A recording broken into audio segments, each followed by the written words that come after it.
Alright, हमने ये जितनी भी प्रॉपर्टीज पढ़ी थी ना, तो हम कोशिश करते हैं कि आज उन सारी प्रॉपर्टीज को we have to put together to make a simple layout. पहले सिंपल लेआउट बनाना स्टार्ट करते हैं, फिर आहिस्ता आहिस्ता उसको थोड़ा सा एडवांस करते जाएंगे, ठीक है। तो लेआउट का मतलब इज नथिंग, आई मीन आपने बॉक्सेस बनाने हैं, डिव्स बनानी है, और इन डिव्स को प्रॉपरली स्टाइल करना है या डेकोरेट करना है, ठीक है।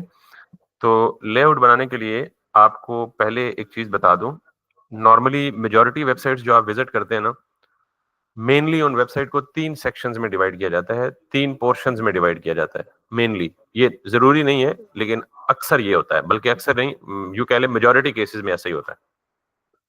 तो वो 3 सेक्शंस कौन कौन से हैं, मैं जरा आपको वेबसाइट ओपन करके कोई भी एक दिखाता हूँ। जैसे फॉर एग्जांपल है, ये मेरी ज़मीन.com है। आप कोई ई कॉमर्स की वेबसाइट खोल लें, दराज.com खोल लें, कोई और वेबसाइट आपके ज़हन में है तो मुझे बता दें, वो ओपन कर लेते हैं जो फेमस है, जिसको आप फ्रीक्वेंटली विजिट करते हैं। तो वेबसाइट को मेनली 3 एरियाज में डिवाइड किया जाता है। एक एरिया वो होता है जो वेबसाइट की नेविगेशन को और वेबसाइट की सर्चिंग को, स्पेशली नेविगेशन को डील करता है। नेविगेशन का मतलब आपको पता है क्या होता है? आपने गूगल मैप यूज किया है ना, तो गूगल मैप में आप अगर किसी पाथ की या डेस्टिनेशन तक पहुंचना चाहें, तो आप मैप पे वो डेस्टिनेशन लिखते हैं, सोर्स चूज करते हैं, सोर्स से डेस्टिनेशन तक एक लाइन ड्रॉ हो जाती है। फिर आप जो जो मूव करते हैं तो वो आपको नेविगेट करता जाता है। नेविगेट का मतलब रास्ता बताना, डायरेक्शंस बताना, ठीक है। तो आपके कीबोर्ड पे ये 4 कीज नजर आ रही हैं, राइट, बॉटम, लेफ्ट और टॉप। इनको क्या बोलते हैं? नेविगेशन कीज बोलते हैं। क्यों? दीज की help you actually to move around the screen. अगर मिसाल के तौर पे आप कोई गेम खेल रहे हैं, या इवन आपने कोई एक मेन्यू सेलेक्ट किया हुआ है, और फिर उस मेन्यू को सिलेक्शन के बाद आप राइट पे जाएंगे, तो वो राइट पे मूव करेगा आपका कर्सर या सिलेक्शन। अगर लेफ्ट वाले कर्सर, लेफ्ट वाली की दबाएंगे, तो लेफ्ट पे आपका कर्सर या सिलेक्शन मूव करेगी, टॉप वाले टॉप पे मूव करेगी, और बॉटम वाली बॉटम मूव करेगी। ये भी क्या है? सारी की सारी navigation keys. These keys help you navigate down the screen और interface that you are actually on. Map के केस में नेविगेशन क्या? Obviously it will lead you towards your destination, ठीक है। और वेबसाइट के केस में नेविगेशन क्या है? ये जितने भी बटन्स होते हैं ना, जिन पे आप क्लिक करते हैं, तो आप इसी वेबसाइट के किसी दूसरे पेज पे या किसी दूसरे हिस्से पे मूव करते हैं। तो ये टॉप पे सारा का सारा एरिया क्या है, जिसे हम नॉर्मली मेन्यू बार कहते हैं, लेकिन एक्चुअली मेन्यू बार का पर्पस क्या होता है? It helps you navigate throughout your website और different portion of your website और different pages of your website. तो जब भी मैं कहूंगा नेविगेशन, तो navigation means kind of menu. तो उसी नेविगेशन को शॉर्ट फॉर्म में हम क्या बोल रहे होंगे? नेव बार। सिर्फ नेव बोल रहे होंगे, ठीक है। नेव बार, हमने बार खुद इंट्रोड्यूस कराया गया, उस पूरी स्ट्रिप को जिसके ऊपर नेव होता है उसको हम नेव बार बोलना शुरू कर देते हैं। तो नेविगेशन का कंसेप्ट क्लियर हो गया। तो वेबसाइट के 3 मेन एरियाज होते हैं normally, not necessarily but normally. कि एक वो एरिया जिसमें नेविगेशन वाला पार्ट होता है, और नॉर्मली अक्सर ये पार्ट वेबसाइट के टॉप पे होता है, वेबसाइट के टॉप पे होता है। और इसको हम कहते हैं हेडर। क्या कहते हैं? वेबसाइट का हेडर है। जाहिर है जो चीज टॉप पे है उसे हम हेड बोल सकते हैं, तो हेडर उस टर्मिनोलॉजी से निकला है। उसके नीचे जो सबसे बॉटम पे आ जाए, तो जो सबसे बॉटम पे फुटर होता है, नॉर्मली यहाँ भी नेविगेशन ही होती है, लेकिन डिफरेंट स्टाइल में प्रेजेंट की गई होती है। अगर आप यहाँ पे देखें तो ये भी सारे के सारे नेविगेशन लिंक्स ही हैं। बहरहाल, तो वेबसाइट का जो बिल्कुल बॉटम मोस्ट एरिया है, उस पर नेविगेशन होती है, प्लस आपका एड्रेस होता है, कंपनी का ब्रीफ इंट्रोडक्शन हो सकता है, कंटेंट कॉन्टैक्ट डिटेल हो सकती है, और सोशल मीडिया आइकन हो सकते हैं। और ये इन्फॉर्मेशन वेरी करती है साइट टू साइट, आप जिस तरह की मर्जी इन्फॉर्मेशन फुटर में देना चाहें दे सकते हैं। तो 2 सेक्शंस हो गए। हर वेबसाइट में आपको हेडर मिलेगा, हर वेबसाइट में आपको फुटर मिलेगा। तो हेडर और footer, anything that lies between header and footer, that is called as main area of the website. यानी जो आपकी वेबसाइट जिसको आप विजिट कर रहे हैं, उसका जो एक्चुअल मेन कंटेंट है ना, मेन कंटेंट है, मेन का लफ्ज एम्फसाइज कर रहा हूं, मेन कंटेंट है, उस एरिया को हम क्या बोलते हैं? Main area of the page. समझ रही है बात? अभी हम वेबसाइट की बात नहीं कर रहे, पेज की बात करें। आपको पता है वेबसाइट और वेब पेज में क्या फर्क है? पेज एक होता है और वेबसाइट कलेक्शन ऑफ पेजेस होती है, सिंपल इज दैट। ये जो हम इस वक्त जिस पेज पे खड़े हैं, ये पूरा एक पेज है ना, ऊपर से नीचे तक, तो ये वेब पेज है। अगर मैं कहूं कि इस पेज पे मूव कर जाऊं, तो ये एक दूसरा पेज है इसी वेबसाइट का। तो जब multiple pages are linked together, that makes a website, ठीक है। तो मैं अक्सर बात करूंगा किसकी, वेब पेज की, क्योंकि हम एक वक्त में एक ही पेज पे काम कर रहे होते हैं। सो ठीक है, तो web page can be divided into 3 main areas और सेक्शंस। एक होता है वेबसाइट के टॉप मोस्ट एरिया, जिसको हम क्या बोलते हैं नॉर्मली, हेडर, और हेडर के अंदर क्या होता है टिपिकली, नेविगेशन। दूसरा एरिया आपका कौन सा होता है वेबसाइट का इंपॉर्टेंट, फुटर, बिल्कुल बॉटम ऑफ द साइट, वहां पे नॉर्मली वही अच्छा, ये जो फुटर की नेविगेशन है ना, इसको हम नॉर्मली साइट मैप भी कह सकते हैं। मतलब साइट मैप थोड़ी सी अलग से टेक्निकल टर्म है, एसईओ की जुबान है, लेकिन फिर भी आप इसे साइट मैप कह सकते हैं। तो ये सबसे बॉटम वाला एरिया क्या कहलाता है, फुटर कहलाता है, और anything that is in between footer and header is called as main area.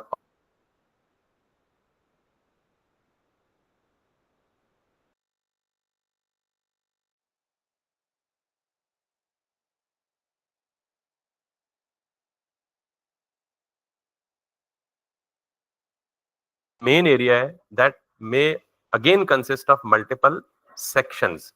तो मैंने जिन जिन लफ्जों पे ज्यादा एम्फसाइज किया है वो जरा नोट करने हैं आपने। पहला एम्फसाइज किया मैंने हेडर, दूसरा एम्फसाइज किया मैंने फुटर, तीसरा एम्फसाइज किया मैंने मेन, चौथा एम्फसाइज किया मैंने नेव, पांचवा एम्फसाइज किया मैंने सेक्शन। सेक्शन क्या है, देखें मैंने कहा कि anything that is in between header and footer is main. तो मेन में ये वाला एरिया, ये कंप्लीट एक अलग सेक्शन है, ठीक। और ये सेक्शन किसके अंदर है, मेन के अंदर है। उसके बाद थोड़ा सा स्क्रॉल डाउन करें तो ये वाला एरिया सारा का सारा एक अलग सेक्शन है। Section is a logical collection of similar things. समझ आई बात, कि एक सेक्शन यानी जहां सिमिलर चीजें ग्रुप टुगेदर हुई होंगी वो एक सेक्शन होगा। तो ये सारी की सारी क्या है, ब्राउज प्रॉपर्टीज, तो ये सारा का सारा प्रॉपर्टीज से रिलेटेड एरिया, ये एक अलग सेक्शन है, ठीक है। इससे नीचे आए तो ये क्या है, एक अलग सेक्शन है, और ये क्या है, एक्सप्लोर मोर ऑन जमीन, this is a separate section. इससे नीचे आए तो दिस इज एन अलग section, this is called titanium agencies, ये सेपरेट सेक्शन है। इससे नीचे आए तो दिस में भी also called a separate section. इससे नीचे आए तो दिस में ऑल्सो भी कॉल्ड अ सेपरेट सेक्शन। तो इसका मतलब ये है कि वेबसाइट के मेन एरिया में as many sections can be there as you need, ठीक है। तो कितनी बातें मैंने आपको जरा एम्फसाइज करके बताई हैं, let me put a comment in here, और मैं आपको इसकी इम्पोर्टेंस को इनकलकेट करने के लिए लिख देता हूं। पहला मैंने बोला है जी कि you you have a header in the website. दूसरा मैंने बोला है जी कि यू हैव अ, हाँ फुटर मैं सीक्वेंस में लिखने की कोशिश करता हूँ, ठीक है। दूसरा है जी आपका मेन, और दूसरे का मेन के अंदर क्या क्या हो सकता है, मैं जो चीज मेन के अंदर है उसे इंडेंट करके लिख रहा हूँ just to actually clarify right in here. Main के अंदर क्या हो सकता है जी, सेक्शन या सेक्शंस। ये ब्रैकेट में ऐसे लिखा हो तो उसका मतलब सिंगुलर भी हो सकता है, प्लूरल भी हो सकता है, ठीक है। तो मेन के अंदर एक सेक्शन भी हो सकता है और डजन्स ऑफ सेक्शंस भी हो सकते हैं। उसके बाद दोबारा नीचे आए, और नीचे आके तीसरी चीज आप क्या लिखेंगे जी, फुटर। और उसके बाद मैंने एक और चीज बताई थी विच इज हेडर के अंदर क्या हो सकता है टिपिकली, नेविगेशन, जिसको हम नेव बोल सकते हैं। तो ये आपकी वेबसाइट का मेन एरिया होता है। आज चूंकि हमने लेआउट बनाना है, तो हम लेआउट बनाना इस अंदाज से स्टार्ट करेंगे फ्रॉम स्क्रैच से कि हमें परफेक्टली जो प्रॉपर प्रोफेशनल्स वाला तरीका है वो समझ आए, लेआउट वो कैसे बनाते हैं प्रोफेशनल्स। तो जब HTML स्टार्ट हुई थी ना 90s में, तो HTML का वर्जन 0 या वर्जन 1 से स्टार्ट हुआ था। उस वक्त बड़े लिमिटेड टैग थे, मतलब कुछ हार्डली 8-10 टैग्स होंगे जिसकी बेस पे पूरी की पूरी वेबसाइट बन जाती थी। और उस वक्त की वेबसाइट बहुत ज्यादा मॉडर्न भी नहीं होती थी। ज्यादा से ज्यादा क्या होता था, पैराग्राफ होता था, हेडिंग होती थी और लिंक होते थे, दैट्स इट। ये तीन चीजें होती थी। कोई इमेज इमेज वाला कॉन्सेप्ट, कोई वीडियो शीडियो वाला कॉन्सेप्ट। वीडियो तो खैर उस वक्त कॉमन थी ही नहीं, क्योंकि कैमरे शैमरे थे ही नहीं, मोबाइल थे ही नहीं। तो वेबसाइट पे बड़े लिमिटेड काइंड ऑफ टैग्स होते थे 90s में, जब आप में से बहुत सारे लोग पैदा भी नहीं हुए होंगे मोस्टली।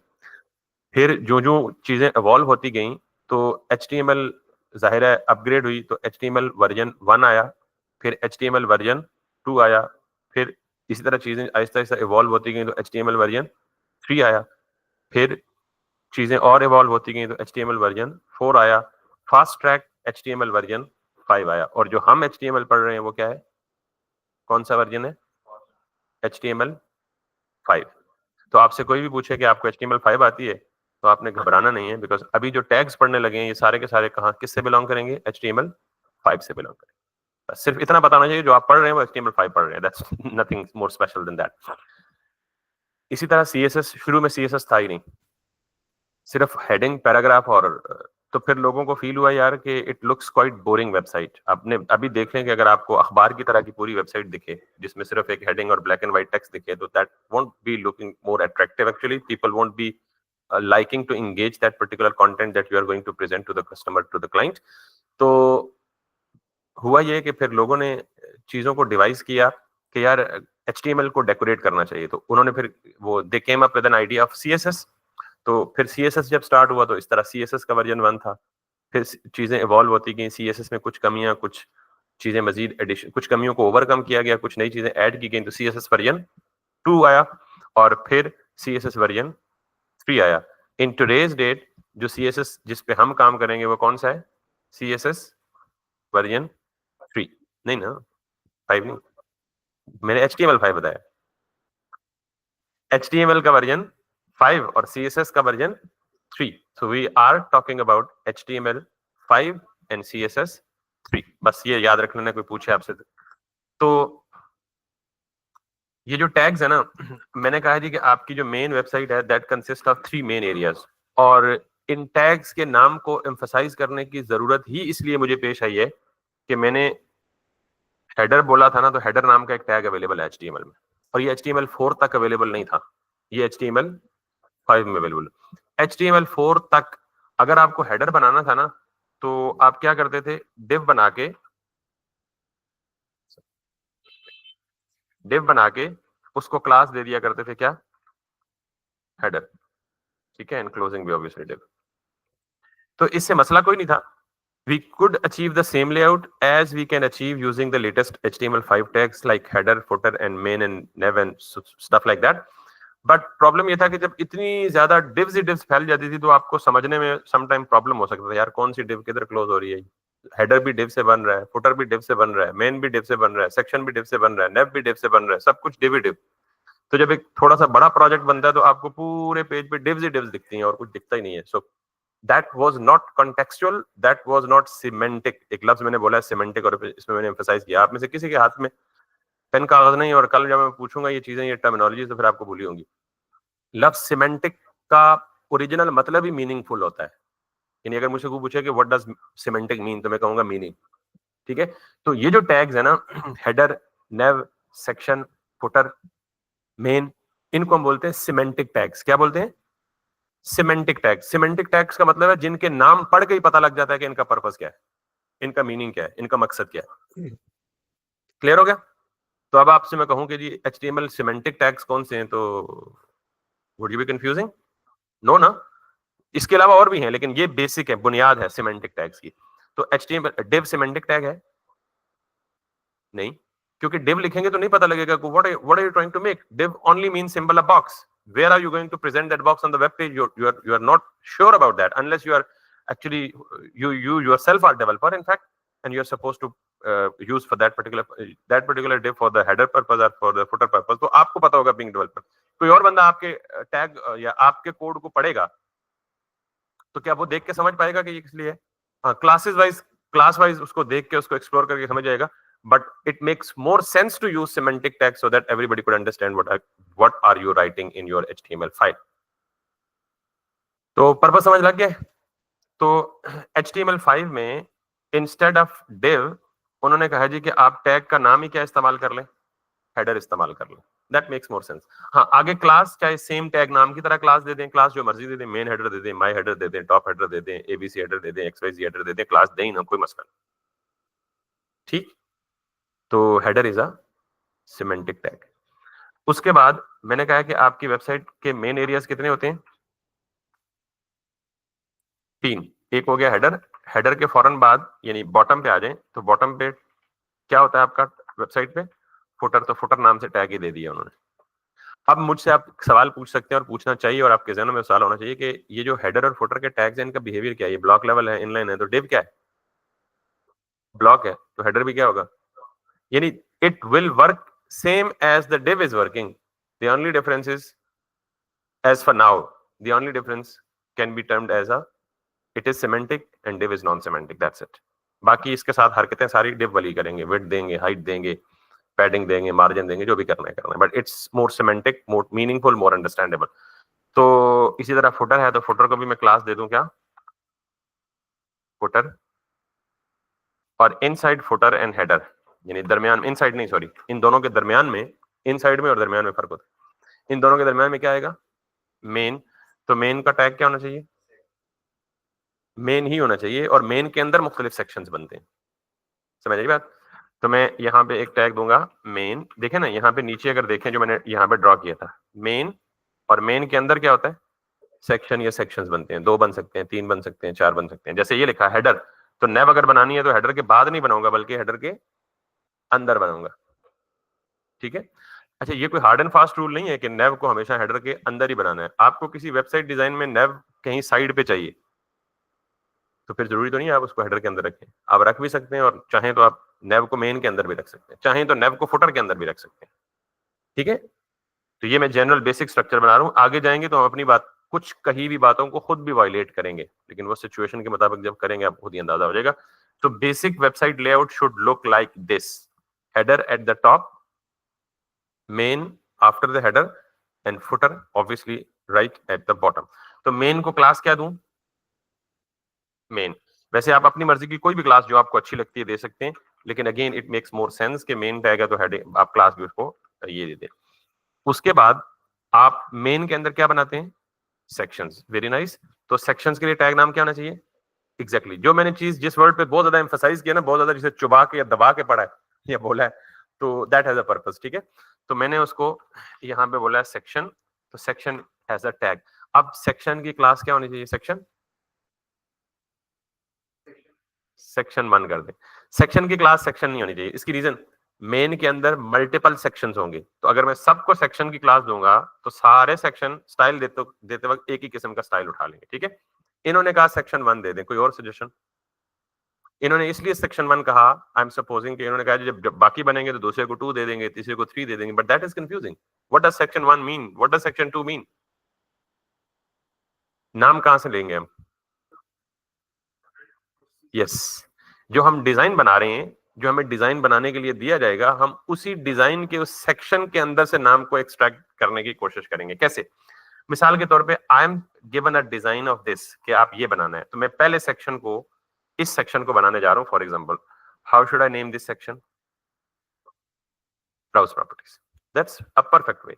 अगर ये हेडिंग गिवन है तो फिर तो आप सीधे सीधे हेडिंग को उठा के क्लास नेम दे दें। अगर ये हेडिंग नहीं गिवन, बाद सेक्शन में ये हेडिंग गिवन नहीं होगी, तो फिर आप ये देखें कि उस सेक्शन के अंदर प्रेजेंट क्या किया जा रहा है, और जो प्रेजेंट किया जा रहा है आप उसी से गेस करके कोई सूटेबल नेम निकाल लें। ये परफेक्टली मीनिंगफुल होगा और परफेक्टली अलाइंड होगा कि जब आउटपुट पे कोई बंदा देखेगा, उसे चेंज करनी होगी, तो उसे आउटपुट देख के ही पता लग जाएगा कि मुझे किस एरिया में जाके चेंज करनी है, किस सेक्शन में जाके चेंज करनी है, ब्राउज प्रॉपर्टी वाले सेक्शन में जाके चेंज करनी है। So that's actually the style of, you can say a kind of way through which you can give a name to the section. तो मैं क्या नाम दूंगा, मैं फॉर एग्जांपल, अभी मैं जमीन बना नहीं रहा, फॉर एग्जांपल मैं इसको दे देता हूं जी क्लास BROWSE सेक्शन, ठीक। इसके बाद मैं दूसरा सेक्शन बना रहा हूं, तो लेट सपोज अगर ये जमीन वाला सेक्शन ही है, तो दूसरे सेक्शन का नाम कहां से लूंगा, once again go and explore जमीन। अब ये नहीं तो पूरी की पूरी हेडिंग का नाम उठा के क्लास में दे दें, obviously that name would go as big as you probably might not want to do like that. तो आप पूरे के पूरे इस नाम को हटा के आप इसको शॉर्टन करने की कोशिश करें। तो मैं इसे एक्सप्लोर मोर ऑन जमीन की जगह क्या करूंगा, एक्सप्लोर जमीन। तो I will say it like class explore जमीन।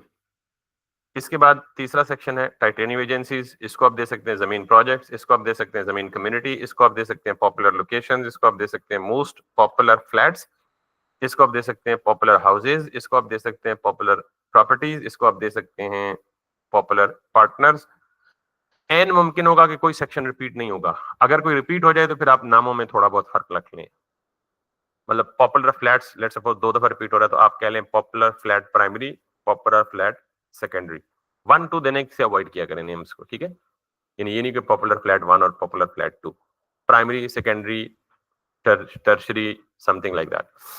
तो वरना अक्सर होता ही नहीं है कि कोई एक सेक्शन रिपीट हो एक से ज्यादा एक वेबसाइट पे। तो this is the primary planning for the website. तो आप जब भी आज के बाद, अच्छा ये तो हो गया काम वेबसाइट के लेआउट वाला। ये सारा का सारा वेबसाइट का लेआउट किसके अंदर रैप हुआ हुआ है? बॉडी के अंदर। ठीक है, there is absolutely nothing wrong with it as such, लेकिन आप कोशिश करें कि आप अपनी पूरी वेबसाइट का रैपर एक खुद बना लें, यानी एक डिव खुद अपनी बनाएं जिसमें पूरी की पूरी वेबसाइट को क्या करें, रैप करें। Don't depend on the body as a wrapper of your website. तो मैं इसे कट करता हूं और यहाँ पे एक डिव बनाता हूं। बाय द वे, रैपर के लिए कोई सिमेंटिक टैग अवेलेबल नहीं है, हमें वही सिमेंटिक टैग यूज करना अलाउड है जो HTML5 में पहले से डिफाइंड है। We can not introduce any of our own tag in HTML। XML में कर सकते हैं, but we are not talking about XML। तो मैं यहाँ पे दूंगा क्या, साइट रैपर। एक डिव बनाई और उसको मैंने क्या दे दिया, site wrapper. It does absolutely nothing as of now, but later on आपको काम आएगा कि आपने एक पूरी साइट का रैपर जो है वो अपना रखा। तो आज के बाद जब भी आप वेबसाइट बनाएंगे तो सबसे पहले कहां से स्टार्ट करेंगे, साइट रैपर। उसके अंदर 3 एरियाज बनाएंगे, हेडर, फुटर, मेन। हेडर के अंदर क्या रखेंगे, नेव। ठीक, मेन के अंदर क्या रखेंगे, जितने सेक्शंस आपको चाहिए, और फुटर के अंदर क्या रखेंगे, जो भी आपको फुटर से रिलेटेड डिजाइन चाहिए, बट जो primary layout should look like this. ठीक है जी। तो अब मैं इसी को आगे लेके चलूंगा, और अगर मैं आउटपुट पे देखूं सरप्राइजिंगली, तो I won't be having anything on the output, nothing, बिल्कुल ब्लैंक पेज, बिकॉज ऑब्वियसली मैंने उसके अंदर कोई कंटेंट नहीं दिया, किसी को कोई विड्थ नहीं दी, किसी को कोई हाइट नहीं दी, कुछ भी नहीं दिया। So right from today onwards we हमने कार्ड्स बनाना सीख लिए, और हमने कहा कार्ड्स की प्लेसमेंट कैसे करते हैं, फ्लेक्स को कैसे यूज करते हैं, फ्लेक्स को जस्टिफाई कंटेंट अलाइन आइटम के साथ कैसे एडजस्ट करते हैं, ये सारी चीजें हमने पढ़ ली हैं। तो कुछ चीजें वेबसाइट्स पे मोस्ट कॉमन है, जो हर वेबसाइट पे या मेजॉरिटी वेबसाइट पे लाजमी होती हैं, उनमें से एक कार्ड है। वो हमने बता दिया और हमने देख लिया कि उनके लेआउट को कैसे सेट करना है। मजीद कोई चीज जो वेबसाइट पे मोस्ट कॉमनली रिपीट होती है, that is kind of a menu bar या नेव बार या नेव या नेविगेशन। ठीक, तो एक बात याद रखिएगा कि जब भी नेविगेशन आएगी ना, वो इस फॉर्म में आएगी कि आपको एक ही लाइन में, एक ही मतलब स्ट्रेट लाइन में आपको मल्टीपल लिंक्स नजर आएंगे। जैसे इस केस में 1 2 3 4 5 6 7 लिंक्स का क्या मतलब है, टेक्स्ट विद ये क्लिकेबल टेक्स्ट। यानी अगर मैं इसके ऊपर माउस लेके जाऊं तो can you see this, cursor की शेप चेंज हो रही है, पॉइंटर बन रहा है, पॉइंट कर रहा है किसी चीज को। ठीक है, तो ये मेरे पास 2 नेव बार्स हैं, तो दोनों को नाम क्या देना चाहिए, नेव बार 1, नेव बार 2, नेव बार टॉप, और एनी तुक्का गेस वुड बी एक्सेप्टेबल। क्यों परेशान हो रहे हैं, ज्यादा सीरियस होगी आज की क्लास में। Come back to the normal state. Top और बॉटम, ये बॉटम तो नहीं है। बॉटम का मतलब तो ये होता है कि यहाँ पे होती है, मतलब परसेप्शन ये जाती है ना, बॉटम का मतलब something which is at the lower end of the website और पेज। नेव बार अप और डाउन, अप डाउन, नेव बार राइट लेफ्ट नहीं है ना बेटा, ये देखें ऊपर नीचे है। अप और डाउन में मैं इसलिए सोच में पड़ गई हूँ कि यार ये हो सकता है 1 और 2 ही ठीक है। तो जो मैंने थोड़ी देर पहले नाम बताया, नेव प्राइमरी और नेव सेकेंडरी, वो ठीक नहीं है। वो ठीक नहीं है, भूल जाते हैं ना आप लोग। तो नेव प्राइमरी, और वैसे there is absolutely nothing wrong with nav bar 1, nav bar 2, लेकिन डोंट लुक प्रोफेशनल ना, ये नाम प्रोफेशनल नहीं लग रहा। ठीक है, तो इसलिए आप नेव प्राइमरी और नेव सेकेंडरी रख लें। ठीक है, तो जब भी नेविगेशन आप बनाएंगे ना, तो आपको पता है कि नेविगेशन में आपने इन सारी चीजों को आमने सामने लाना है। आमने सामने रखने के लिए स्ट्रेट अवे एक तरीका तो ये है कि आप उसको यूज कर लें, एंकर टैग्स यूज कर लें। ठीक, तो आप कितने एंकर टैग्स यूज कर लें, 1 2 3 4 5 6 7, लेकिन एंकर टैग्स का मसला क्या है, कोई मसला नहीं। नहीं, एंकर टैग्स के साथ इटसेल्फ क्या प्रॉब्लम है, इनलाइन एलिमेंट है, तो इनलाइन एलिमेंट होने की वजह से उसके साथ मसला क्या है। Good point. एक तो हो गया कि एंकर टैग इनलाइन है, लेकिन इस वक्त एंकर टैग का इनलाइन होना मसला नहीं है ना, हमें चाहिए एक दूसरे के आमने सामने, तो anchor tag is a valid thing. तो इनलाइन के साथ क्या मसला है, और बुलेट्स तो इनलाइन के साथ नहीं आते। आप 4 एंकर लगा के देखें, कहीं भी बुलेट नहीं आएगा। Let's suppose let me put it in here. एक ये आ गया और इसके अंदर मैं लॉरम 2 कर देता हूँ। ये 2 वर्ड्स का टेक्स्ट लिखता हूँ और ये नहीं, वो हटाई जा सकती है। वैसे तो सब कुछ किया जा सकता है, लेकिन ये, और अगर मैं इनको बैकग्राउंड कलर दे दूं, अच्छा एक और चीज देखिएगा, मैं इन एंकर टैग्स को सेलेक्ट कर रहा हूं यहां पे। तो मैंने एंकर टैग के नाम से किया और मैंने कहा जी कि बीजीसी, और मैंने इनको रेड कर दिया। ठीक है, परफेक्ट, नो इश्यूज। तो मसला कहीं नहीं नजर आया आपको ना? अगर आप यहाँ पे, सॉरी, हाँ क्लिकेबल है, फिर क्या इशू है? Keep the future in mind, always keep the future in mind. आपको ये नजर आ रहा है इसके टॉप पे और बॉटम पे स्पेसिंग, और इसके लेफ्ट पे और राइट पे स्पेसिंग आ रहा है ना नजर?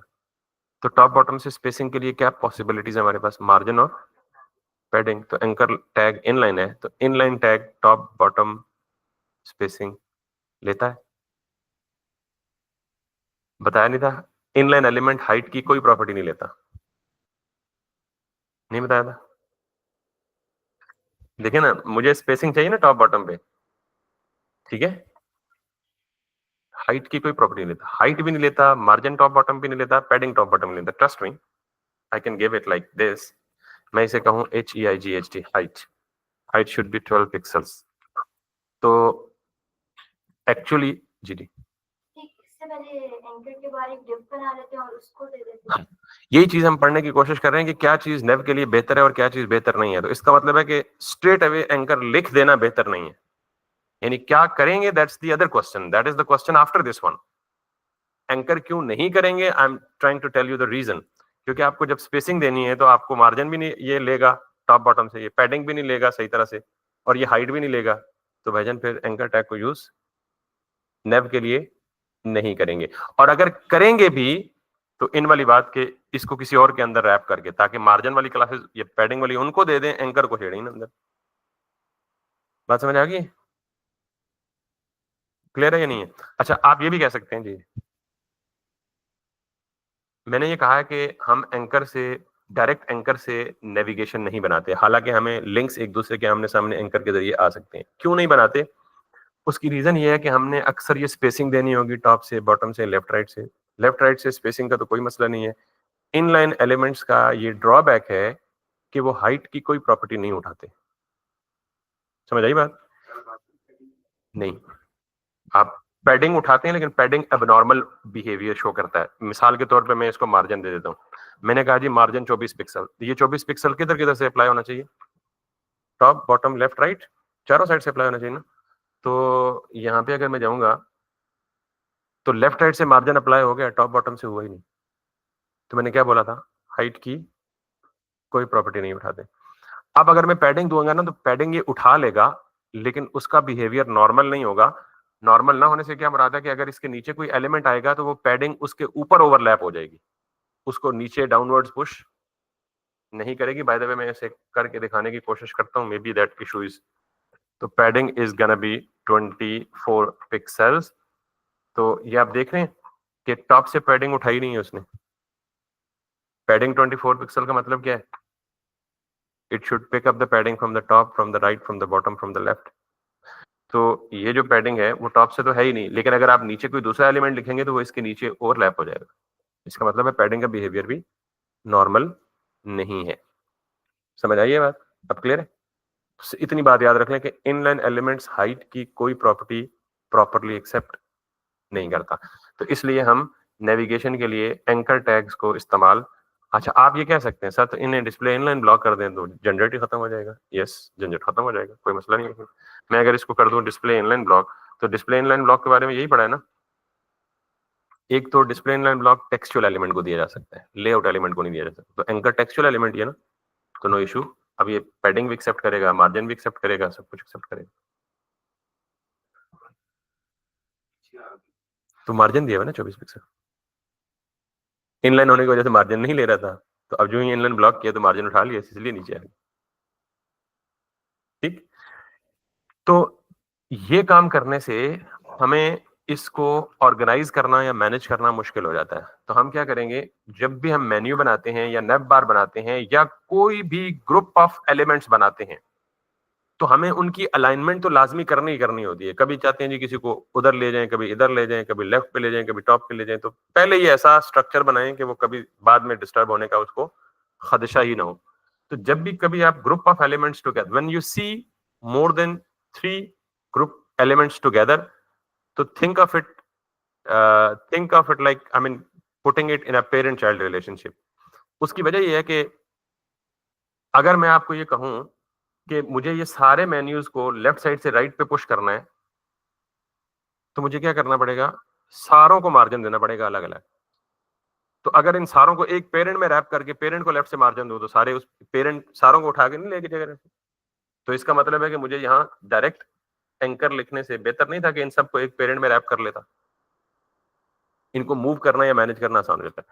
तो खैर, ये कुछ सिनेरियोज हैं जिनकी वजह से हम जब मेन्यू बनाते हैं ना, तो बेस्ट प्रैक्टिस मेन्यू बनाने की यही है कि आप सिंपल हमेशा मेन्यू को कहाँ रखेंगे, यूएल में, और यूएल के अंदर एलआई में, और एलआई के अंदर आप क्या बनाएंगे, एंकर, और इसके अंदर आप लिखेंगे लॉरम। हमेशा जब भी हम मेन्यू बनाएंगे, वी विल ट्राई कि it should look like this. अब एक यूएल के अंदर मल्टीपल एलआई हो सकते हैं, तो मैं इसको 2, 3, 4 मिसाल के तौर पर मुझे 4 मेन्यूज चाहिए। यूएल और एलआई का से तो आप फेमिलियर है ना। तो जो आपने सजेशन दी थी कि हम एंकर को किसी और टैग के अंदर रैप कर लें, this is the proper way.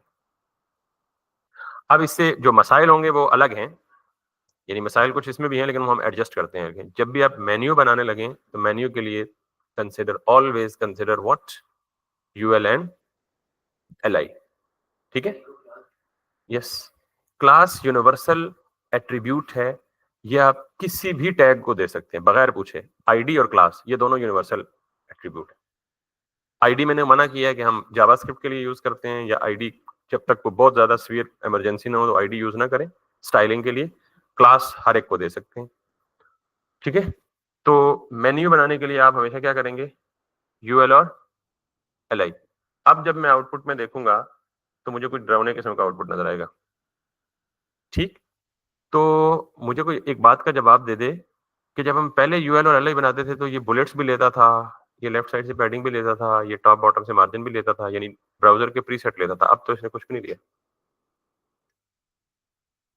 क्यों? हम्म,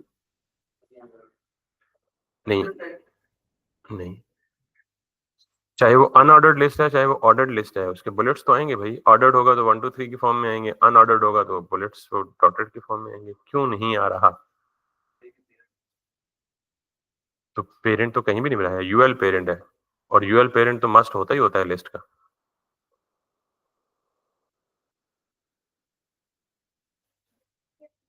बिल्कुल ब्लॉक है, वो पहले भी ब्लॉक था, फिर भी इसकी बुलेट्स तो शो हो ही रहे थे।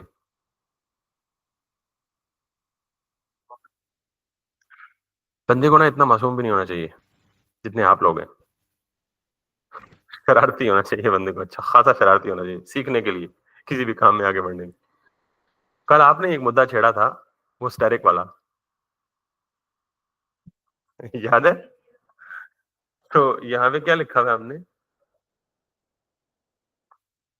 पूरे HTML को सिलेक्ट करो, पूरे HTML के सारे टैग को सिलेक्ट करो, सबका मार्जिन भी खत्म कर दो, सबकी पैडिंग भी खत्म कर दो। तो जब मैंने यूएल और एलआई दिया, तो यूएल क्या करता था, लेफ्ट साइड से 40 पिक्सल पैडिंग लेता था, टॉप बॉटम से मार्जिन लेता था। तो मैं यहाँ पे कह रहा हूँ मार्जिन पैडिंग सबका खत्म कर दो, जहां मुझे चाहिए वो मैं खुद दे दूंगा, तुम्हें तकलीफ करने की जरूरत।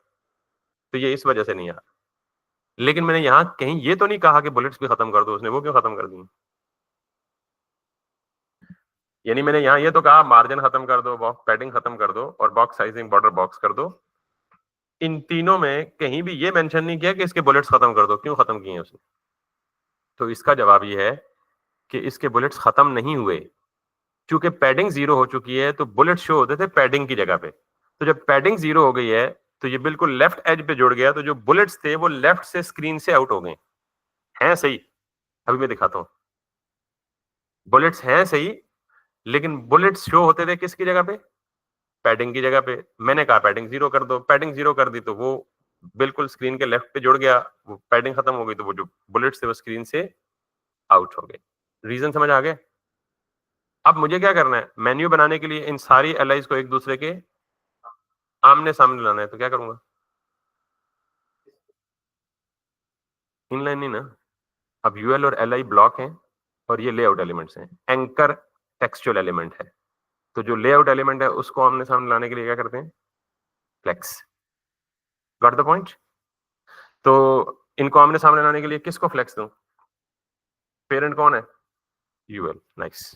ठीक, अब चाहे आप यूएस को क्लास दे दें सेपरेट, तो चूंकि इस यूएल में हम क्या बना रहे हैं? नेव, ऐसे ही है ना, तो आप इसका क्या कहते हैं? नेव मेन्यू, और इसको यहां जाके सिंपल कर दें नेव मेन्यू, और इसको जाके दे दें डिस्प्ले फ्लेक्स। जब मैं जी जी बोले।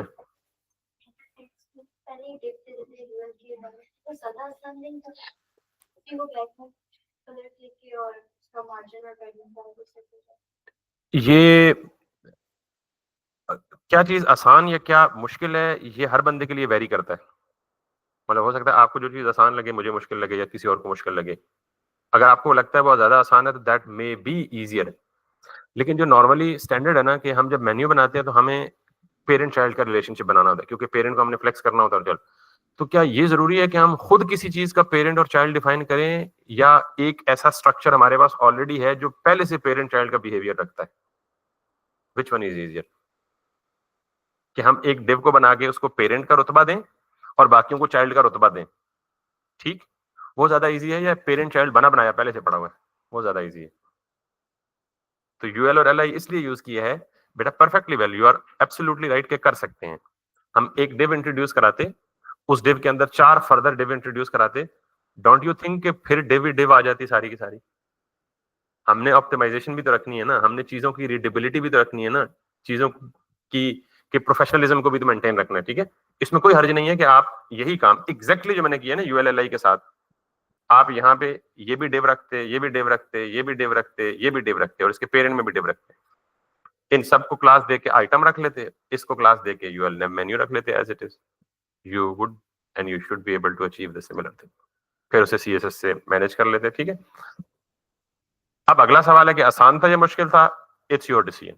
मतलब आपके लिए अगर वो आसान है दैट्स परफेक्टली वेल, लेकिन वो रिकमेंडेड नहीं है। उसकी वजह मैंने अभी सिमेंटिक टैग्स क्यों पढ़ाए हैं, कि आप इन डिवों की रश से बचें। टैग को देख के पता लग जाए आपको कि क्या चीज है क्या नहीं। समझ आइए बात? बाकी सबको भी क्लियर है जी कि डिव क्यों नहीं बनाई? बना सकते, और इवन अगर आप एग्जिस्टिंग बनी बनाई वेबसाइट्स को देखेंगे तो कई जगहों पे मे भी हो सकता है कि लोगों ने ऐसे ही बनाया हो जैसे ये सजेस्ट कर रही हैं। ठीक है, लेकिन अच्छी अप्रोच ये है कि आप ये यूज करें। और ये अच्छी अप्रोच क्यों है, आगे चल के जब हम बूटस्ट्रैप पढ़ेंगे ना, तो मैं आपको वहां से जस्टिफाई करूंगा कि bootstrap is one of the most widely used framework for developing web applications around the world, और उन्होंने जो मेन्यूज या नेव्स बनाई हुई है वो यूएलएलआई के साथ बनाई है। तो हम बेसिकली बीइंग अ बिगिनर या बीइंग अ लर्नर किसको फॉलो करते हैं? जो चीज ऑलरेडी एक स्टैंडर्ड सेट हुआ हुआ होता है, इज इट? वो स्टैंडर्ड ऑलरेडी सेट हुआ है हमारा, so we are trying to actually copy that particular standard so that we should be aligned with them, those people, those intelligent guy who obviously have set the standards before us. Clear है? तो ये justification है उसकी। अब देख रहे हैं, मैंने कहा था कि वो बुलेट्स खत्म नहीं हुए। बुलेट्स किधर चले गए थे? पैडिंग खत्म होने की वजह से स्क्रीन से आउट हो गए थे। अब मैंने जब इनलाइन किया तो वो वापस आ गए। अब बुलेट्स को खत्म करना है तो क्या करना होगा? आप सिंपली क्या करें, यूएल में जाएं और यूएल के अंदर एक प्रॉपर्टी होती है लिस्ट स्टाइल टाइप, नन कर दें। वैसे आप कोई भी कर सकते हैं, लिस्ट स्टाइल टाइप सर्कल करेंगे तो कैन यू सी दिस, वो सिर्फ सर्कल हो गया। अगर आप यहाँ पे देख पाए तो ये बुलेट्स देख सकते हैं। अगर आप लिस्ट स्टाइल टाइप कोई और कर दें, मिसाल के तौर पे डेसिमल कर दें, can you see this, decimal का मतलब नंबर ही हो गया, बाय डिफॉल्ट डेसिमल ही होता है, बल्कि डेसिमल नहीं होता, यूएल है ना, तो यूएल में बाय डिफॉल्ट डॉट्स होते हैं। तो अगर आप यूएल करें और इसको ऑर्डर्ड करना चाहें, यूएल रख के जबरदस्ती करना चाहें, तो फिर आप इसको लिस्ट स्टाइल टाइप क्या दे दे, डेसिमल। बहुत सारे हो सकते हैं, हमें फिलहाल क्या चाहिए, नन के लिस्ट स्टाइल टाइप हमें नन चाहिए, तो वो सारे गायब हो गए। ठीक, अब हमें इनके दरमियान मार्जिन चाहिए, तो अब तो टेंशन ही नहीं है, एलआई को मार्जिन दे सकते हैं ना, क्योंकि हर मेन्यू आइटम यानी हर एंकर किसके अंदर रैप्ड है, एलआई के अंदर रैप्ड है। तो एलआई को मार्जिन दे सकते हैं, वो टॉप से भी उठाएगा, वो लेफ्ट से भी उठाएगा, वो राइट से भी उठाएगा, वो बॉटम से भी उठाएगा, क्योंकि वो क्या है, ब्लॉक लेवल एलिमेंट है और फ्लेक्स की वजह से आमने सामने है। तो अगर मैं यहाँ पे जाऊं तो आपको पता है कि मैं ये कर सकता हूँ एलआई, और एलआई को मैं दे सकता हूँ जी मार्जिन, और मार्जिन ऑफ 12 पिक्सल्स। तो कहां से उठाएगा, चारों साइडों से उठाएगा। ये पता कैसे लगेगा, बैकग्राउंड कलर भी देख के देख लें तो आपको क्लियर अंदाजा होगा। बीजीसी और रेड, आपको क्लियर अंदाजा होगा कि ये लेफ्ट साइड से भी 12 पिक्सल है, टॉप से भी 12 पिक्सल है, बॉटम से भी और इधर भी। तो ये जो ये है, ये क्या 12 पिक्सल दिख रहा है आपको दरमियान में? भाई अंदाजा करें कि ये 12 पिक्सल स्पेस कम नहीं दिख रही और ये ज्यादा दिख रही है। क्या नहीं करता, कोलैप्स नहीं करता। Words please, words. Left side पे क्या नहीं करता, अभी भी आधा आंसर है, क्या कोलैप्स नहीं करता? तो देखिए, मुझे एक जवाब लेने के लिए आपसे 3 सवाल पूछने पड़े। आप पहले जवाब में कह दीजिए कि लेफ्ट राइट से मार्जिन कोलैप्सिंग नहीं होती, दैट्स इट, सिंपल। ठीक है, तो टॉप बॉटम से कोलैप्सिंग होती है, तो टॉप बॉटम का अभी तो इशू ही नहीं है, क्योंकि और कोई एलिमेंट है ही नहीं, तो लेफ्ट राइट से वो डबल मार्जिन शो कर रहा है। ठीक है, तो आप चाहें तो लेफ्ट राइट से कैसे डील कर सकते हैं, आप इसको 2 वैल्यूज दे सकते हैं, टॉप बॉटम से 12 पिक्सल ले और लेफ्ट राइट से कितना ले, 6 पिक्सल। क्यों, 6 लेफ्ट वाला लेगा, 6 राइट वाला लेगा, 6 और 6 मिलके क्या हो जाएगा, 12 हो जाएगा। तो ये इस तरह का शरारती होना चाहिए आपको, कि मतलब आपको खुद सोचना चाहिए यार ये काम यूं हो गया, तो अब उसको हम कैसे डील करें या टैकल करें। एनीवेज, तो मुझे एक चीज और बतानी है कि ये देखिए, मैंने एलआई दिया, तो एलआई का मतलब है कि इसने इन तमाम एलआईज को मार्जिन दे दिया। अब मैं बिल फर्ज फुटर में भी एक यूएल एलआई बनाता हूँ मेन्यू के लिए ना वैसे, और इसमें भी ये एलआई बनाता हूँ, और इसमें भी एंकर टैग रखता हूँ, और इसमें भी लॉरम 2 कर देता हूँ। ठीक है, फिर मैं इसके एलआईज को कॉपी पेस्ट कर देता हूँ 4-5 दफा, जितने मेन्यू आइटम्स हैं। तो जरा देखिएगा मसला क्या होगा मेरे साथ। इन एलआईज को तो मैं स्टाइल देना ही नहीं चाह रहा था।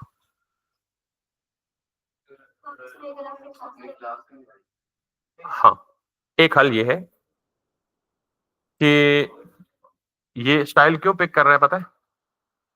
क्योंकि यहां मैंने किया हुआ है एलआई, तो इस एलआई का मतलब क्या है, पूरे पेज पे जितने भी एलआईज होंगे सारों को ये वाले स्टाइल दे दो। I don't want to do that. मैं सिर्फ ये चाहता हूं कि सिर्फ उन एलआईज को दो जो नेव मेन्यू की क्लास के अंदर हैं, यानी ये स्टाइल्स रिस्ट्रिक्ट कर दो सिर्फ उन एलआईज तक जो एलआई किसके चाइल्ड है, नेव मेन्यू के। तो सीएसएस में पेरेंट चाइल्ड का रिलेशनशिप बनाने के लिए आप ये स्पेस इस्तेमाल करते हैं, मिसाल के तौर पे ये और साथ में स्पेस। तो सीएसएस में जब आप स्पेस देते हैं ना, यहाँ पे ये स्पेस, तो इसका मतलब होता है कि स्पेस के बाद वाला क्या है, चाइल्ड है, टैग है या क्लास है जो भी है, लेकिन वो चाइल्ड है। और ये वाला क्या है, पेरेंट क्लास है। तो नेव मेन्यू क्या है, पेरेंट क्लास, एलआई क्या है उसके, चाइल्ड टैग। तो चाइल्ड में क्लास भी हो सकती है, चाइल्ड में कुछ भी हो सकता है, समझ आई बात? तो आइंदा अब देखिएगा जरा, अब भी मैं टैग नेम से ही सेलेक्ट कर रहा हूं, लेकिन वो टैग नेम इनको इफेक्ट नहीं कर रहा, सिर्फ किनको इफेक्ट कर रहा है, टॉप कॉलम को, क्योंकि उसको मैंने साथ में क्या दे दिए। इसके मैं स्टूडेंट को यूं समझाता हूँ, पुराने अपने जहां आपका आबाई गाँव है ना, वहां पे कभी जाए ना आप 5-6 साल बाद या हर साल एक के बाद, तो कोई पुराने बाबा बुजुर्ग मिले ना आपको गाँव के, तो वो आपसे पूछते हैं जी पुत्र तू कौन है, तो आप अपना तारुफ करें जी मैं फॉर एग्जांपल यासिर हूँ, तो कहेंगे कौन यासिर? तो मैं फिर कैसे तारुफ करूंगा बुजुर्गों को, अपने अब्बा हुजूर का नाम बता के, फिर दादा हुजूर का नाम बता के, तो वो हमारे किसी पिछले को जानते होंगे, अच्छा अच्छा अच्छा फलां का पोता है। Got it? सिमिलरली मैं यहाँ पे अगर सिर्फ एलआई करूँ ना, तो वो पूछेगा कौन एलआई, तो साथ में क्या बता रहा हूँ, इसके अब्बा हुजूर का नाम है, मैं फलां का बेटा। तो किसका बेटा है यहाँ पे, ये किसका चाइल्ड है, डायरेक्टली नेव वेन्यू का। ठीक है, तो ये सिर्फ और सिर्फ फिर किस पे अप्लाई करेगा, सिर्फ उन एलाइज पे जो किसके चाइल्ड है, नेव मेन्यू। तो यूं जिस तरह हम HTML में पेरेंट चाइल्ड हायरार्की बना देते हैं ना, एक टैग के अंदर दूसरा होगा तो अंदर वाला चाइल्ड, बाहर वाला पेरेंट, उसके अंदर तीसरा होगा तो जो सबसे इनर होगा वो ग्रैंड चाइल्ड होगा, उसके ऊपर उसका पेरेंट, उसके ऊपर उसका पेरेंट, और ये हायरार्की बढ़ती जाएगी। इसी तरह CSS में आप ये गेम कर सकते हैं जितने मर्जी लेवल तक। मिसाल के तौर पे मैंने कहा जी ये मेरे एक टेस्ट क्लास है, स्पेस दूंगा तो इसके अंदर ये क्या कहलाएगी, टेस्ट के अंदर li चाइल्ड, स्पेस देके a दूंगा तो इसका मतलब क्या है, टेस्ट के अंदर जो li है उसके अंदर जो एंकर है उसके अंदर फिर एक स्पैन टैग होगा मिसाल के तौर पे, अगर होगा तो ये क्या होगा, span, span which is a child of a, which is a child of li, which is a child of, और उसके अंदर अगर आप फिर कोई क्लास दे दें abc, तो ये li, a और स्पैन ये तीनों क्या हैं, टैग सेलेक्टर हैं, और ये abc क्या है, क्लास नेम सेलेक्टर है। तो इसका मतलब है आप मिक्स भी दे सकते हैं कि क्लास का चाइल्ड टैग नेम बतौर सेलेक्टर यूज कर सकते हैं, और इसी तरह वाइस वर्सा कर सकते हैं कि टैग नेम का चाइल्ड क्लास नेम बतौर सेलेक्टर यूज कर सकते हैं। तो अब जब कभी मैं स्पेस देख के किसी चीज को सेलेक्ट करूं तो ऑटोमेटिकली इसका मतलब क्या है, पेरेंट चाइल्ड रिलेशनशिप, ठीक है। यानी जो पहले लिखूंगा वो क्या होगा, पेरेंट होगा, स्पेस के बाद जो लिखूंगा वो चाइल्ड होगा, उसकी स्पेस के बाद जो लिखूंगा वो उसका चाइल्ड होगा, and so on and so fourth. Clear हो गई जी बात। तो अब ये आपका मेन्यू जो है वो बन गया है। अब मैं चाहता हूं कि देखें इट डजंट लुक गुड, तो मुझे करना ये है कि पहले तो प्रॉपर मेन्यू की शक्ल तब आएगी जब इसके बैकग्राउंड कलर पूरा का पूरा ऐसे दिखेगा जैसे ये दिख रहा है। तो let me make it a green first. तो पूरे के पूरे इसको स्टाइल देने के लिए मैं क्या करूंगा, यूएल, और अगर मैं इसको जाके बैकग्राउंड कलर दे दूं, for example let me see, background colour green, तो मैंने इस मेन्यू को बैकग्राउंड कलर ग्रीन दिया, तो ये क्या हो गया, पूरे के पूरे उस स्क्रीन पे चला गया, फैल गया। अब चाइल्ड एल आई है, तो मैं या तो इसका कलर बैकग्राउंड कलर हटा दूं या इसको क्या दे दूं, पैडिंग। एक बड़ा अच्छा कॉन्सेप्ट यहां समझ आएगा आपको अगर आप थोड़ा सा गौर करेंगे मेरे ऊपर, इसके ऊपर। तो मैंने कहा जी पैडिंग इसको दे दो कितनी, 12 पिक्सल। पैडिंग किसको दे रहा हूं, एल आई को। उठाएगा या नहीं, नहीं तो समझा भाई, एल आई को क्या उठाने में मतलब है, L I block level element है ना, एल आई ब्लॉक नहीं है, ब्लॉक है, तो फिर इसको उठाने में क्या मतलब है पैडिंग।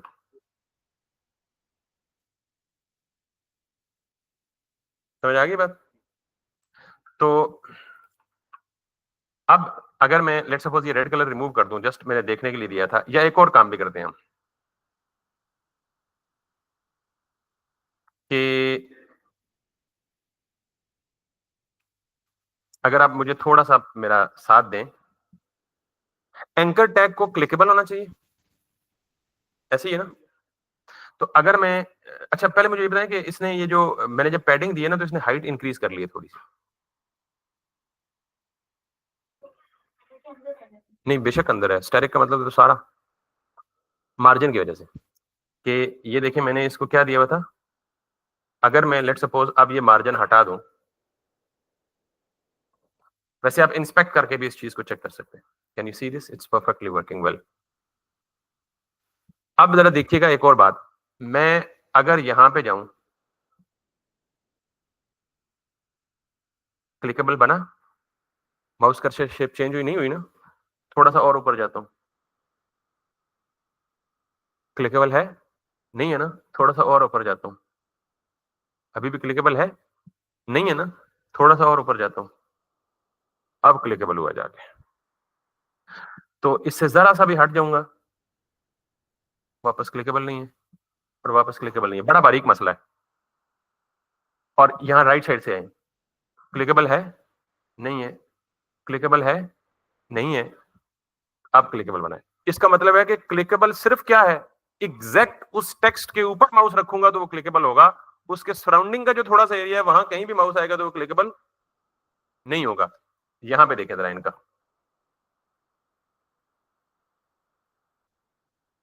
ये भी शहजादे हैं हमारी तरह ये भी शहजादे हैं। This is not a good approach by the way. मैं जो ही इसकी सराउंडिंग में एंटर हूं, यहां पे भी एंटर हो जाऊं, तो इसको क्या करना चाहिए, क्लिकेबल होना चाहिए। यानी हर मेन्यू आइटम का टेक्स्ट तो क्लिकेबल है ही है, मैं उसका साइडों पे थोड़ा सा सराउंडिंग का एरिया भी क्लिकेबल बनाना चाहता हूं, तो फिर आप ये काम करें कि आप पैडिंग एलआई को देने के बजाय किसको दे दें, एंकर को दे दें। तो एंकर क्या करेगा, जब आप एंकर को पैडिंग देंगे तो वो अपनी इनर स्पेस इंक्रीज करेगा ना, तो एंकर की इनर स्पेस तो क्लिकेबल है,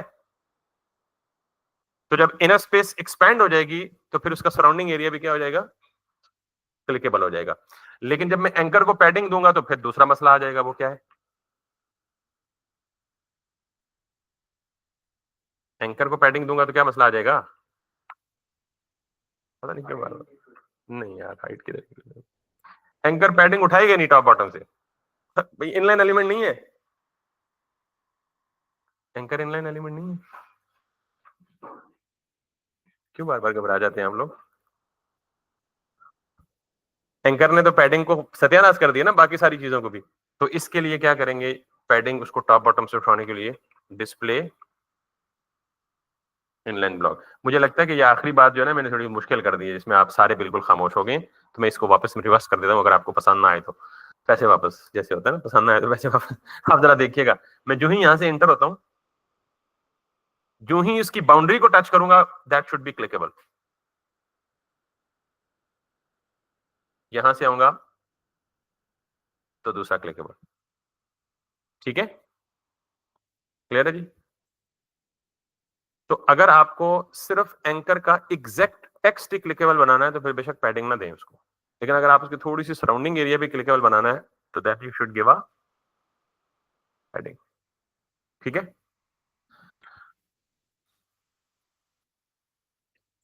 अब वो जो रेड कलर था वो तो हमने किस लिए दिया था, बेसिकली चेक करने के लिए ना, कि उसकी विड्थ और उसका बिहेवियर क्या है। तो इसको आप मिटा दें, एल का ये वाला, इसको भी आप मिटा दें बैकग्राउंड कलर, और इसको आप रख दें यूं, और जो टेक्स्ट का कलर है वो व्हाइट कर दें, टेक्स्ट डेकोरेशन नन कर दें। तो मैं इसे कह देता हूँ जी टेक्स्ट डेकोरेशन नन, और इसका जो कलर है that is going to be like white, और इसका जो ये जो सारे कैपिटलाइज्ड हैं तो इसको आप कह रहे हैं जी टेक्स्ट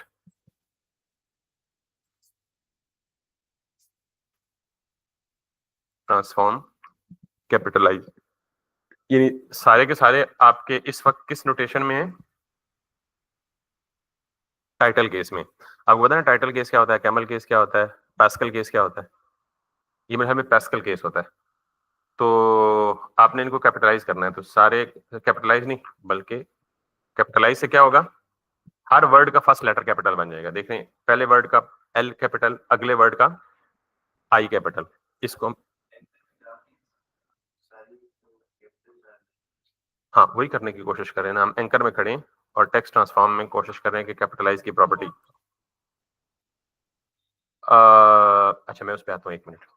मैंने कहा जी टेक्स्ट ट्रांसफॉर्म अपर केस, आप और आपका गालिबन सेम क्वेश्चन है कि आप यहाँ पे लिख ही कैपिटल दें, क्या मसला है, एज इट इज। तो सम टाइम ये टेक्स्ट हम नहीं लिखते, यूजर लिखता है, वो लेमैन होता है, उसको क्या पता कैपिटल लिखना है स्मॉल लिखना है, वो गलती से भी लोअर केस या कैपिटल केस लिख दे। तो हम बैकएंड पे ऐसी कन्वेंशन अप्लाई करते हैं कि वो जिस मर्जी केस में लिखे यहाँ पे क्या आ जाएगा, कैपिटल केस में आ जाएगा। और कैपिटल केस के लिए क्या प्रॉपर्टी है, टेक्स्ट ट्रांसफॉर्म अपर केस। अब इसका फॉन्ट साइज थोड़ा सा बड़ा कर दें, बिकॉज मुझे जमीन वालों का बड़ा लग रहा है, इसको आप 15 या 16 पिक्सल कर दें फॉन्ट साइज। ये फॉन्ट्स की प्रॉपर्टीज है बड़ी बेसिक सी, ठीक है, ठीक लग रहा है। फॉन्ट वेट, फॉन्ट वेट का मतलब जैसे टेक्स्ट को बोल्ड करना हो आपको, बोल्ड का मतलब थोड़ा मोटाई या थिकनेस में ज्यादा करना हो, आप फॉन्ट वेट बोल्ड कर सकते हैं इसको, और आप देख लें, और आप देख लें कि आप ये नीचे वाला मिटा दें, पहले वो मैंने जस्ट दिखाने के लिए आपको किया था, बाद में जरूरत पड़ेगी तो वापस ले आएंगे इसको। सो आज आपको बड़ी डिटेल में हमने ये बताया है कि आप नेविगेशन को कैसे प्रॉपरली बना सकते हैं। अब व्हाट अगर आपके पास एक बार में दो नेविगेशन हो, एक लेफ्ट साइड में और एक राइट साइड में, एक लेफ्ट साइड पे और दूसरी राइट साइड पे। यहां तक बात समझ आ गई सबको ना, कोई मसला मसाइल तो नहीं है। एक चीज़ है, पता नहीं आप प्रैक्टिस नहीं करते, आपको टर्मिनोलॉजीज़ क्यों भूल जाती हैं यार कि लेक्चर्स को देख लिया करें। असल में मसला ये है हमारा कि हम यहाँ क्लास में बैठ के इतने अटेंटिव नहीं हो पाते। वजह पता है यार, शाम को रिकॉर्डिंग मिल जाएगी ना, शाम को बस आराम से बैठ के वो पॉपकॉर्न हाथ में लेके सोफे पे बैठ के आराम से ना देखेंगे लेक्चर, तो मजा आएगा वहाँ पे। यहाँ बस वैसे ही दिमाग खराबी हो रही है। तो घर जाते हैं तो घर में और काम पड़ जाते हैं जी। भाई साहब ने आज शादी पे जाना है, आज वो किसी कजन की बारात है, आज किसी चाचे मामे का वो वलीमा है, फिर उधर चले जाते हैं, फिर अगले दिन आते हैं, सर वो कल टाइम नहीं मिला। मुझे नहीं लगता कि इस उम्र में आपका टाइम किधर जाता है। पता है और बहुत सारी एक्टिविटीज है, लेकिन प्लीज एक काम के लिए आप इतना ट्रेवल और इतना तरद्दुद करते हैं, इतने दूर से ट्रेवल करके आते हैं, यहाँ आते हैं, तो कम से कम उस काम को थोड़ा सा टाइम दें। वो तो पहले तो यहाँ बैठ के गौर से सुनने की कोशिश करें, और कोशिश करें लिख लें। साइकोलॉजिस्ट ये कहते हैं कि जो चीज आप लिखते हैं ना अपने हाथ से, किसी नोटपैड या मोबाइल या डिजिटल डिवाइस पे नहीं, हाथ से जो चीज लिखते हैं वो ऑटोमेटिकली आपके सबकॉन्शियस माइंड में बैठ जाती है।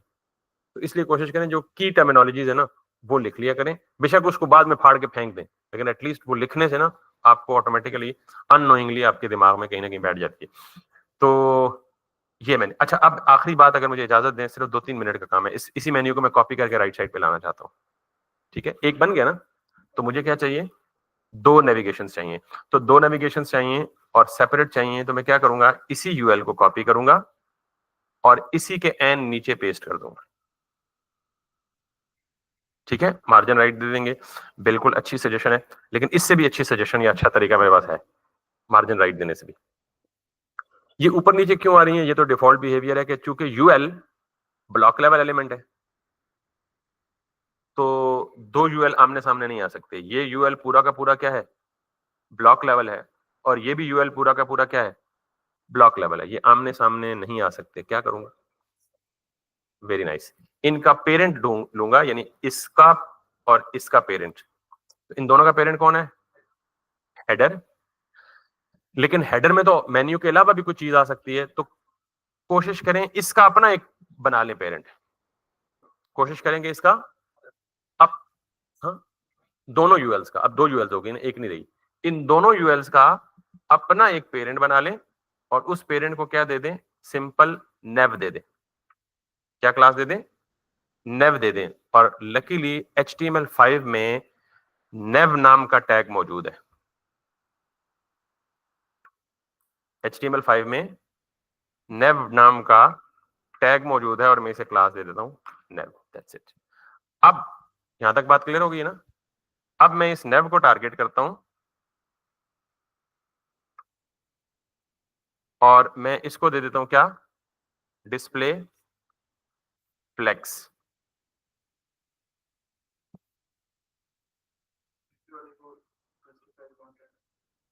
अब अगली बात हमने करनी है एक और वो बड़े मजे की है। थोड़ी देर के मैं ग्रीन कलर हटा रहा हूं क्योंकि ये ग्रीन कलर श्रिंक हुआ है फॉर अ रीजन। ठीक है, मैं इसको हटा दूंगा।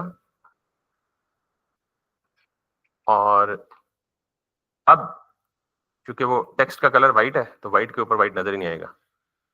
थोड़ी देर के लिए इसे वापस लें, बाद में हटा देंगे। यहां से हमने कुछ,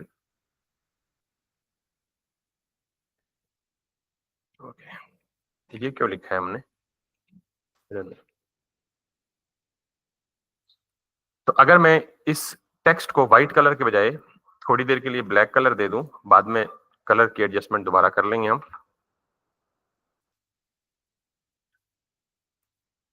तो दिस इज स्टिल, अब मैं ये चाहता हूं कि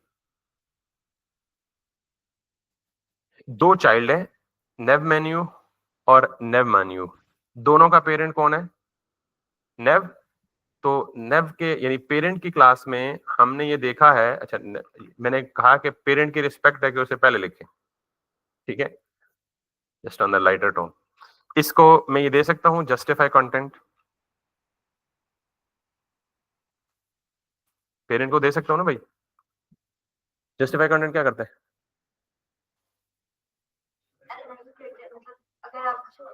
फिर भी मुझे 3 सवाल ना पूछने पड़े, मेहरबानी एक ही सवाल में तीनों जवाब दे दें। हॉरिजॉन्टली अलाइन करता है, जस्टिफाई कंटेंट फ्लेक्स के आइटम्स को हॉरिजेंटली अलाइन करता है। पूरा जवाब ये है। जस्टिफाई कंटेंट क्या करता है? फ्लेक्स के आइटम्स को हॉरिजेंटली अलाइन करता है। कितनी वैल्यूज हैं? बाय डिफॉल्ट स्टार्ट होती है, आप सेंटर भी कर सकते हैं। तो सेंटर मैंने किया तो उसने आइटम्स को किधर कर दिया? सेंटर में। मैंने जस्टिफाई कंटेंट एंड किया तो कहां लेके जाएगा? एंड पे। भाईजान मुझे सारे तो एंड पे नहीं चाहिए, मुझे सारे नहीं। एक एक एक छोटा सा मैं यहीं पे एक नया कॉन्सेप्ट है, मतलब ये आपने पहले नहीं पढ़ा। मैं जस्टिफाई कंटेंट स्टार्ट करता हूं तो सारे स्टार्ट में, सेंटर करता हूं तो सारे सेंटर में, एंड करता हूं। यस, लेकिन वो स्पेस बिटवीन है क्या भला, जरा देखिएगा। मैं एक प्रॉपर्टी देता हूं और मैं कहता हूं जस्टिफाई कंटेंट स्पेस बिटवीन। ये प्रॉपर्टी हमने कल तक हमने क्या पढ़ा था? Justify content start, justify content centre, justify content and. ये एक नई वैल्यू है, जस्टिफाई कंटेंट स्पेस बिटवीन। इसका मतलब क्या है? फ्लेक्स के कितने आइटम्स हैं? 2 आइटम्स है। वेरी नाइस, ठीक है। इस तरह फौरन क्विक जवाब देंगे तो मुझे भी खुशी होगी। फ्लेक्स के कितने आइटम्स हैं? 2 हैं। तो बिटवीन का मतलब जितनी भी रिमेनिंग स्पेस है, मैं आपको दिखाता हूं इसको हटा के और इसको लगा के। ये रिमेनिंग स्पेस है यहां से लेके यहां तक, ये बचती हुई यानी अवेलेबल रिमेनिंग स्पेस है। तो जब मैं कहूंगा ना जस्टिफाई कंटेंट स्पेस बिटवीन, तो इसका मतलब ये होगा कि जितनी भी अवेलेबल स्पेस है, बचती है, बाकी बचने वाली स्पेस है, उसे उठाओ और बिटवीन दे दो। किसके बिटवीन? चाइल्ड के बिटवीन या चिल्ड्रन के बिटवीन। चिल्ड्रन कितने हैं? अगर 3 होते तो तीनों में इक्वली डिवाइड कर देता, तीनों के दरमियान में। अगर 4 होते तो अवेलेबल स्पेस चारों में। तो अभी है ही 2, तो जस्टिफाई कंटेंट स्पेस बिटवीन का मतलब है कि जो भी रिमेनिंग स्पेस बचती है वो उठाओ और जो चाइल्ड जितने भी हैं उनके बीच में लगा दो, and that's what it's going to do. देखिएगा अभी, जस्टिफाई कंटेंट स्पेस बिटवीन। तो ये हो गया। अब इनका जो बैकग्राउंड कलर है वो हमने देना है, और नॉर्मली बैकग्राउंड कलर किसको देंगे आप? नेव को, पेरेंट, जो पूरे के पूरे ऑल द वे दोनों को रैप कर रही है, सबको रैप कर रही है। BGC green and the rest should be fine. और कलर क्योंकि मैंने वो टेस्ट के लिए दिया था, इसको आप दोबारा वाइट कर दें। दैट्स इट, ठीक है। तो हम एक मेन्यू सक्सेसफुली बना चुके हैं। अगर आप सिर्फ इस एक मेन्यू की डेप्थ में अंडरस्टैंडिंग कर लेना, आई ट्रस्ट मी कि मैं आपको जो मेन्यू दूंगा आप कहेंगे ये तो मसला ही कोई नहीं सर। ठीक है, तो दैट्स इट फॉर टुडे। कुछ यूजफुल कॉन्सेप्ट्स हैं इस पूरे वीक में हमने पढ़े हैं, और बेस या बुनियाद आपकी बननी है ना अगर, तो वो इन्हीं कॉन्सेप्ट्स पे बननी है जो हमने 2 वीक्स में पढ़ ली हैं। अब हम